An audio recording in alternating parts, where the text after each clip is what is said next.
À quelques jours du départ vers la cité corsaire, Xavier Macaire est dans les derniers préparatifs. Et en fait, là, il y a juste une toute petite. Tu vois? Accompagné de son équipe technique, le skipper peaufine son navire avant la route du Rhum de manière méthodique. Chaque tâche à faire est consignée sur une liste. Il y en a forcément parfois des oublis, mais ouais, c'est ce qu'on se dit. On se dit, il n'y a pas le droit à l'oubli, il n'y a pas le droit à l'erreur. Il faut, moi j'ai vraiment cette volonté d'arriver le plus près possible en ayant le sentiment d'avoir rien oublié, d'avoir tout bien préparé. Je veux partir en n'ayant pas de regret, de me dire j'aurais dû faire ça, j'avais dit que je ferais ça.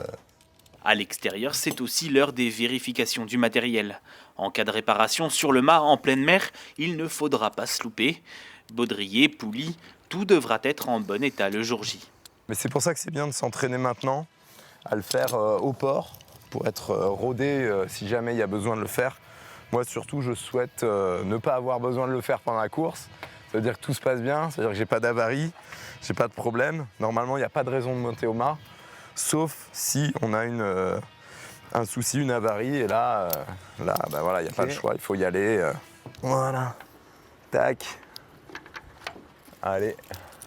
J'ai fait déjà pas mal d'escalade quand j'étais jeune, donc je suis pas non plus très mal à l'aise, mais l'aérien c'est pas non plus mon domaine de prédilection, hein. Moi je préfère tout ce qui flotte, tout ce qui est un peu terrien, tout ce qui est sur l'eau. Vainqueur cette année de la Dream Cup et 5e de la Normandie Channel Race, Xavier Macaire va vivre à 41 ans sa toute première route du Rhum, après près de 2 ans de préparation. En fait, je suis vraiment dans mon élément quand je suis en navigation, en course en solitaire, parce que j'aime beaucoup le challenge de défier, en fait, pas défier, mais de naviguer au mieux avec les éléments, avec mon bateau, mon matériel, d'essayer de tirer le meilleur parti d'une situation météo, d'un bateau que j'ai. Et depuis tout petit, j'aime ça, être en mer et le challenge de me surpasser et d'essayer aussi de dépasser les autres. Considéré comme l'un des favoris dans sa catégorie, le navigateur espère ne pas faire mentir les pronostics durant l'historique course transatlantique.